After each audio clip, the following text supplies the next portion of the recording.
se a gente continuar recitando a oração do Pai Nosso, o próximo pedido, a próxima frase que vem, você sabe, né? Qual é? O pão nosso de cada dia nos dá hoje. Vamos dizer todo mundo junto? O pão nosso de cada dia nos dá hoje. Esse trecho pequenininho da Bíblia se encontra no Evangelho de Mateus, no capítulo 6, no versículo 11. Jesus ensinou isso aos discípulos. E ele está tentando mostrar algumas coisas importantes para a gente. Por que a oração do Pai Nosso começa com 3 coisas voltadas só para a nossa relação com Deus e a nossa dependência de Deus? Porque há um princípio na Bíblia, que se a gente não aprender esse princípio, não vai funcionar a nossa fé, o nosso caminhar com Deus. Buscai primeiro o reino de Deus e a sua justiça, e todas as outras coisas vos serão acrescentadas. Às vezes nós imaginamos, quando nós estamos orando, que a gente pode inverter esse princípio. Eu busco primeiro todas as coisas, e depois que Deus acrescentou, eu vou te servir, Senhor, não é? Mas no reino de Deus não funciona assim. E esse é o princípio que Jesus vai ensinar em todo o Sermão da Montanha. E a oração do Pai Nosso está no meio do Sermão da Montanha. E ele vai ensinar a gente, busca primeiro o reino de Deus e a sua justiça, e todas as outras coisas vos serão acrescentadas. E ele está dizendo, bom, se você já aprendeu a adorar a Deus, se você já aprendeu a ser um cooperador dos projetos de Deus, você é um ministro de Deus nessa terra, e se você já aprendeu a se submeter ao Senhor, então saiba que Ele vai cuidar de todas as áreas importantes da nossa vida, e Ele vai colocar uma delas. Ele vai colocar para nós agora a questão das nossas necessidades materiais. O propósito de Jesus, ao colocar esta frasezinha na oração do Pai Nosso, era nos mostrar que quando nós somos colaboradores de Deus na sua obra, e quando nós estamos engajados no negócio de Deus, e o negócio de Deus se torna o nosso negócio, a sua causa se torna a nossa causa, como consequência, o nosso apelo a Deus se torna algo natural e conectado à nossa vida espiritual. E aí todas as áreas da nossa vida, inclusive a grana que você precisa, passam a ser algo espiritual na tua vida. Às vezes a gente separa o material do espiritual, mas a Bíblia vai ensinar para a gente que não existe uma dicotomia entre o material e o espiritual. O que existe é que a nossa vida espiritual envolve todas as áreas da vida.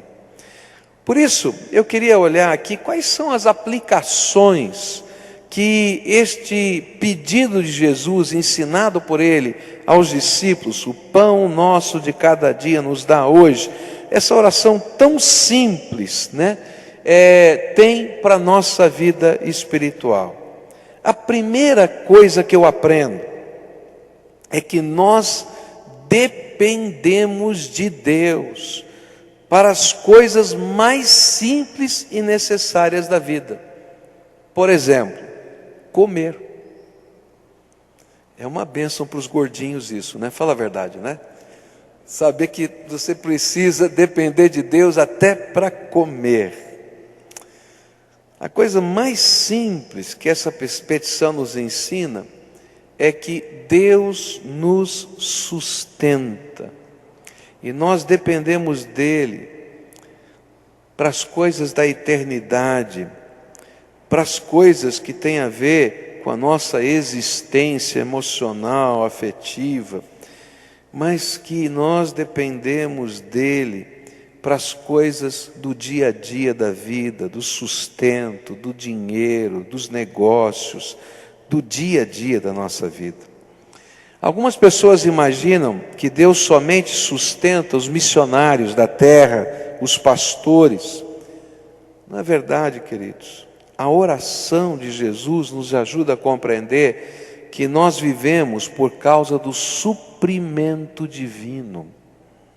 Ele é o nosso Criador, Ele é o nosso provedor, Ele é o nosso sustentador. Eu sei que você, com o suor do seu rosto, porque a Bíblia diz que é com o suor do nosso rosto que nós granjeamos o pão de cada dia.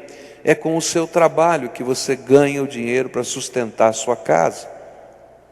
Mas o que a Bíblia ensina é que se Deus tirar a mão de bênção, você pode suar quanto você quiser e não vai produzir nada nem para comer. Mas se Deus o abençoar, aquele trabalho que você faz, porque todo o sustento vem do nosso trabalho, tá? Esse é um princípio da palavra de Deus. Deus vai abençoar. E mais, Deus vai abençoar de muitas maneiras diferentes. Algumas vezes Ele vai nos dar suprimento em abundância. Outras vezes Ele vai multiplicar a falta de abundância para a gente poder atravessar os dias difíceis. Deus está no controle dos dias que a gente chama de vacas gordas e também dos dias de vacas magras. A palavra de Deus nos ensina que Deus deu uma visão para Faraó do Egito e ele não entendia essa visão, e ele capacitou José, servo de Deus, para interpretar esse sonho, essa visão das vacas gordas e das vacas magras. E José disse: olha, Deus está dizendo que nós vamos ter 7 anos de grande abundância, prepara os celeiros, porque virão 7 anos de grande falta.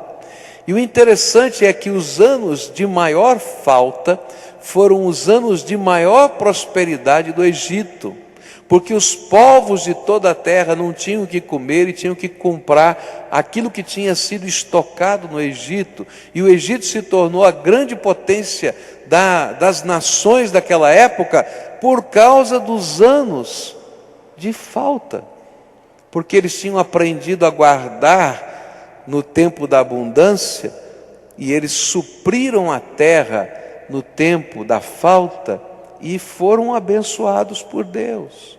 O que a Bíblia está ensinando para a gente é que Deus está no controle, Ele te ajuda a ganhar o dinheiro, Ele te ajuda a administrar a sua casa, e se você coloca os valores de Deus como valores da sua vida, essa ajuda do Senhor será patente e visível. Olha só o que a Bíblia diz, o apóstolo Paulo vai ensinar em Atos 17, versículos 24 em diante. O Deus que fez o mundo e tudo que nele há, é o Senhor dos céus e da terra, e não habita em santuários feitos por mãos humanas. Ele é muito maior. Ele não é servido por mãos de homens, como se necessitasse de algo, porque Ele mesmo dá a todos a vida, o fôlego e as demais coisas. E de uma só vez, de um só fez Ele todos os povos, para que povoassem toda a terra, tendo determinado os tempos anteriormente estabelecidos e os lugares exatos em que deveriam habitar. E Deus fez isso para que os homens o buscassem, e talvez tateando pudessem encontrá-lo, embora não esteja longe de cada um de nós, pois nele vivemos, nos movemos e existimos. Como disseram alguns dos poetas de vocês, também somos descendência dele. O que a Bíblia está dizendo é algo tremendo. Você só está vivo pela vontade de Deus. Você só pode ter o que tem porque a boa mão do Senhor tem estado sobre você. Deus é quem nos sustenta.